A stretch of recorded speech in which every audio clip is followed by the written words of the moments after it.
हाय दोस्त, कैसे हो सभी मेरे दोस्त। आज हम समस्त भारतीयवासी 15th अगस्त को सेलिब्रेट कर रहे हैं। मुझे आशा ही नहीं बल्कि पूर्ण विश्वास है कि आप सभी लोगों ने भी इन दिनों को खूब सेलिब्रेट किया होगा। मैं मानता हूं कि कईयों का तरीका भिन्न भिन्न होगा। किसी ने पर्यटक स्थल को विजिट कर किया होगा तो किसी ने मूवी देख कर किया होगा, जैसा कि मैंने किया। मैंने मूवी इस कारण से देखा क्योंकि इन दिनों 3 फिल्में जो है काफ़ी सुर्खियां बटोर रहा था। उनमें से पहला था आपका जेलर, दूसरा ओ माय गॉड और तीसरा गदर 2।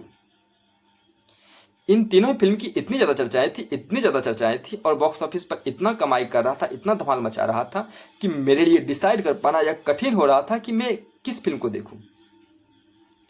इसी बीच सामने खबर आता है कि सन्नी देओल ने हम भारतीय वासियों को एक ब्लॉकबस्टर मूवीज दिया जो हिंदुस्तान और पाकिस्तान की कहानी से ओतप्रोत है। और भला ऐसे में सोचिए ना, ऐसा कौन सा हिंदुस्तानी होगा जो इस फिल्म को देखना पसंद नहीं करेंगे। और मैंने भी डिसाइड किया कि इस फिल्म को देखेंगे और मैंने अपने दोस्तों के साथ देखा भी। मगर आश्चर्य की बात है, जब मैंने इस फिल्म को देखा तो मुझे हैरानी हुई, मुझे आश्चर्य हुआ क्योंकि मैंने 2001 में रिलीज हुआ गदर फिल्म को मैं देख चुका हूँ। ये दोनों ही फिल्म, गदर एक प्रेम कथा और गदर 2 दोनों ही बायोपिक फिल्म है। और दोनों ही फिल्म जिस इंसान का बायोपिक लिया है उनकी चर्चा तो कहीं है ही नहीं, न तो गदर में न तो गदर 2 में। आखिर कौन करेंगे उनकी चर्चा? कौन थे वो महान शख्सियत? कौन था वह रियल लाइफ हीरो? कौन है वो महान पुरुष? कैसे जाने की दुनिया इन्हें? इन्हीं सब बातें पे चर्चा करने के लिए मैं हूं आपका दोस्त PIK विभूति। मेरे दोस्त, इस कहानी की प्रारंभ हिंदुस्तान के पंजाब, यूं कहें तो जलंधर का रहने वाला एक लाल बूटा सिंह थे, वहीं से शुरू होता। बूटा सिंह आज़ादी से पूर्व ब्रिटिश सैनिक में तैनात एक सैनिक थे। एक मीडिया रिपोर्ट की माने तो द्वितीय विश्व युद्ध के समय बूटा सिंह लॉर्ड माउंटबेटन के नेतृत्व में बर्मा मोर्चा को संभाले हुए हैं। जब द्वितीय विश्व युद्ध खत्म होता है तो बूटा सिंह अपने घर जलंधर आते हैं। उस समय उसका उम्र 30-31 के आसपास रहता और शादी नहीं हुआ था। उस समय बाल विवाह का प्रचलन काफ़ी ज़्यादा था। इस कारण से 30 वर्ष का उम्र होना उसमें वेद की गिनती में शामिल हो जाता था। बूटा सिंह परेशान थे क्योंकि उनको शादी के लिए एक महिला भी नहीं मिलता था। एक राइटर ने लिखा है कि बूटा सिंह को उसके पड़ोसी एक व्यापारी यानी कहें तो महाजन ने उन्हें आश्वासन दिया कि उनके लिए वह एक लड़की ढूंढ के लाएगी, बदले में वह पैसा लेंगे। और उस दिन से बूटा सिंह ने पैसा को एकत्रित करने में रात दिन जुट गए। इस कहानी में टर्निंग पॉइंट तब आता है जब हमारा देश 15 अगस्त 1947 को आज़ाद हो जाता है और 17 अगस्त 1947 को ब्रिटिश वकील रेडक्लिफ ने भारत और पाकिस्तान के विभाजन रेखा के रूप में रेडक्लिफ लाइन को खींचता है। रेडक्लिफ लाइन जो एक भारतीय के एक बेटे के घर को भारत में छोड़ दिया और दूसरे बेटे के घर को पाकिस्तान में छोड़ दिया। यहाँ तक कि रेडक्लिफ लाइन ने भारतवासियों के खेत का आधा हिस्सा हिंदुस्तान तो दूसरा हिस्सा पाकिस्तान में बांट दिया और इससे सांप्रदायिक दंगा का होना लाजमी था और हुआ ऐसा है। इसी में जो है बूटा सिंह और जैनब का गांव सांप्रदायिक दंगे के चपेट में आ जाता। जैनब एक लड़की है जो मुस्लिम है। उनके माता पिता अविभाजित भारत के पूर्वी पंजाब में रहते थे, लेकिन आज़ादी के बाद पूर्वी पंजाब भारत का हिस्सा होने के बावजूद भी सांप्रदायिक दंगे के चलते जैनब के माता पिता पाकिस्तान के बड़की गांव में रहते।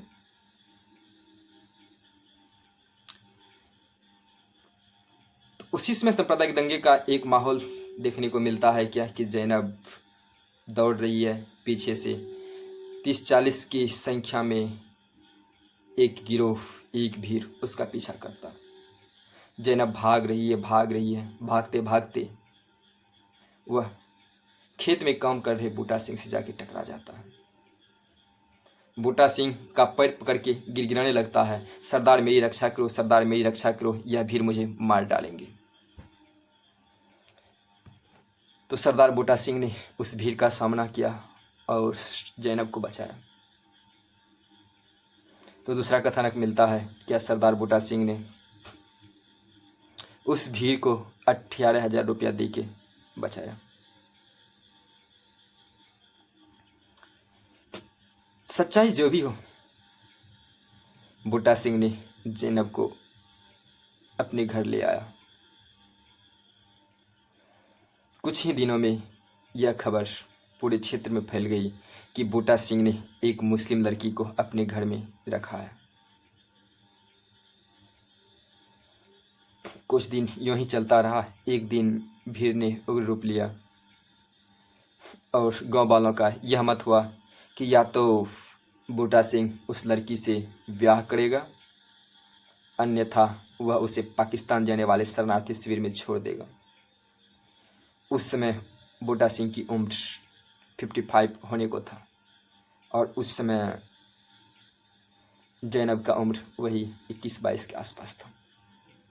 तो बूटा सिंह को तय करने में नहीं बन रहा था क्या कि मैं उनकी रजामंदी के खिलाफ कैसे बोलूं। अंततः बूटा सिंह ने फैसला किया कि जैनब को पाकिस्तान जाने वाले शरणार्थी शिविर में भेज देगा और उन्होंने एक ऐसे इंसान की तलाश किया जिनके साथ जैनब पाकिस्तान को जाएगी और वह इंसान जैनब से शादी भी करेगा। जब यह खबर जैनब को लगा तो जैनब बूटा सिंह की उद्वेदना को समझ चुका था। बूटा सिंह से जैनब ने रिक्वेस्ट किया, क्या मेरे सरदार इतना गरीब है कि मुझ जैसन भिखारन को 2 वक्त की रोटी नहीं खिला सकता? बूटा सिंह पिघल गए और उनसे शादी कर ली। अब जैनब और बूटा सिंह शादीशुदा की जीवन जी रहे हैं। कुछ ही दिनों में उन दोनों से 2 बच्ची का जन्म होता है, एक तनवीर कौर और दूसरा दलवीर कौर। उनका पारिवारिक जीवन खुशी खुशी चलता है। करीब 1 दशक बाद हिंदुस्तान और पाकिस्तान सरकार के बीच एक सहमति होती है कि सांप्रदायिक दंगे के चलते जो भी व्यक्ति पीड़ित है, निर्वासित है, उन्हें वापस अपने अपने घर भेज दिया जाए। तो इसी बीच 2 खबर सामने आता है। एक आता है क्या कि बूटा सिंह के चाचा हुआ करता था जो ये सोचते थे कि बूटा सिंह कवारा रहे और उसकी संपत्ति पे उसका नाम हो, उसका जायदाद हो जाए। इस कारण से बूटा सिंह के वैवाहिक जीवन से वो संतुष्ट था। दूसरा खबर यह सामने निकल के आता है कि पाकिस्तान से ही जैनब के परिवार के लोगों ने खबर दिया कि जैनब नाम की लड़की भारत में रह रही है, उन्हें हिंदुस्तान भेज दिया जाना चाहिए। इस तरह से कहानी आगे बढ़ता है और माना जाता है क्या कि बूटा सिंह के चाचा ने नज़दीकी पुलिस स्टेशन को खबर दिया, कितनी सच्चाई मुझे पता नहीं, कि मेरे घर में एक पाकिस्तानी लड़की रह रही है, उन्हें पाकिस्तान भेज दिया जाए। और उसी समय पुलिस का एक गिरोह आता है, जैनब को उनकी रजामंदी पूछे बिना उनके इच्छा के विरुद्ध उन्हें पकड़ के लेके चला जाता है। उस समय घर में बूटा सिंह उपस्थित नहीं थे। जब बूटा सिंह आते हैं तो घर में जैनब को नहीं देख के परेशान हो जाता है। तब तक जैनब उस शरणार्थी शिविर के माध्यम से पाकिस्तान को पहुंच जाता है। इधर बूटा सिंह परेशान थे अपनी पत्नी को लेके, उनके बच्चे को लेके। कुछ दिन ऐसे ही बीतता गया। कुछ दिन बाद उन्होंने डिसाइड किया कि अपनी सारी संपत्ति को बेच के वह जैनब से मिलने को पाकिस्तान जाएंगे। उन्होंने वीज़ा बनाने का कोशिश किया लेकिन नहीं बना। फिर उन्होंने गैरकानूनी ढंग से अपनी नाम चेंज कर एक मुस्लिम का नाम रखा और गैरकानूनी ढंग से वीज़ा को बना के पाकिस्तान पहुंच जाता। लेकिन पाकिस्तान पहुंचने के बाद उनको इतनी बेताबी थी कि उन्होंने नज़दीकी पुलिस स्टेशन को खबर देना भूल गया कि उन्हें जैनब से मिलना है और वह जैनब के घर पहुंच जाता है मिलने के लिए। जैनब के परिवार ने उन्हें काफ़ी मारा पीटा।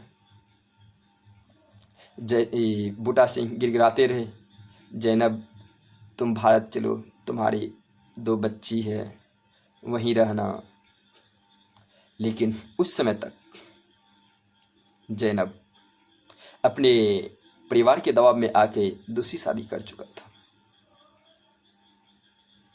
बूटा सिंह को जब खबर लगा कि उनकी दूसरी शादी हो गई है तो थोड़ा दिल की व्यथित हुआ, लेकिन उन्होंने फिर से उन्हें अपनाने के लिए तैयार हो गया और बोला जैनब चल अपने घर।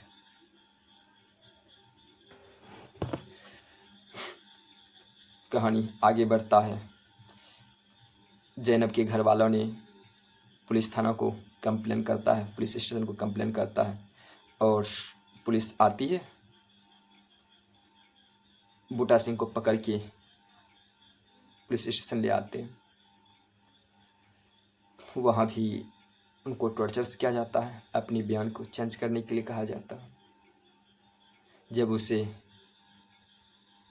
अदालत में पेश किया जाता है तो उस समय जैनब ने अपने परिवार के दबाव में आके यह बोलती है कि मेरा इस इंसान यानी बूटा सिंह से कोई संबंध नहीं है और ये दोनों बच्ची का जिम्मेवारी बूटा सिंह को है, मैं पाकिस्तान में रहना चाहती हूँ।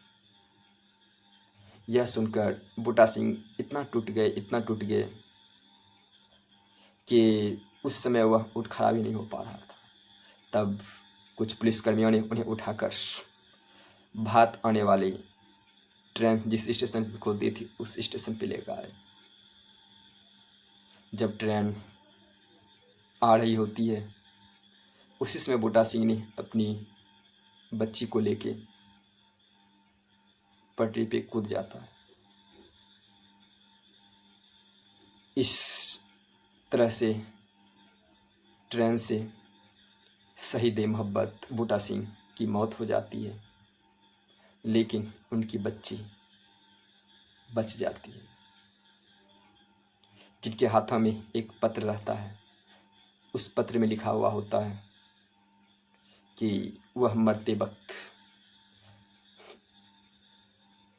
यह इच्छा जाहिर करता है कि उनकी शव को जैनब के गांव में दफन कर दिया जाए। क्या गजब का प्रेम था। जीते जी तो बूटा सिंह ने प्रेम को पा नहीं सका, लेकिन मरते मरते भी जैनब के घर अपनी प्रेमी के पास रहना चाहते हैं। है ना दर्दनाक घटना। इस तरह से शहीद आजम, शहीद मोहब्बत इस दुनिया को छोड़ के चले गए और पाकिस्तान में यह खबर सनसनीखेज बन के उभरी और संपूर्ण पाकिस्तान में फैल गया और संपूर्ण पाकिस्तान के युवाओं ने उन्हें शहीद मोहब्बत की उपाधि दी। ऐसा माना जाता है कि मरने के बाद बूटा सिंह के अंतिम इच्छा भी पूरी नहीं की गई। गांव वालों ने वहाँ शव दफनाने से मना कर दिया और उनकी शव को लाहौर में दफना दिया गया। लाहौर में युवाओं ने मांग किया कि उनका एक स्मारक बनाया जाए। तो लाहौर के सिखों ने इसका विरोध किया कि एक सिख को इस तरह का सम्मान देना कतई उचित नहीं होगा। और इस तरह से ऐसा माना जाता है क्या बूटा सिंह का आत्मा आज भी भटक रहा है ना। कितनी दर्द भरी कहानी बूटा सिंह की। अगर अच्छा लगे तो कमेंट कीजिए आगे आप कौन सा स्टोरी सुनना चाहते हैं। फिर मिलते हैं कभी अगली कहानी। आपका दिन शुभ हो। धन्यवाद।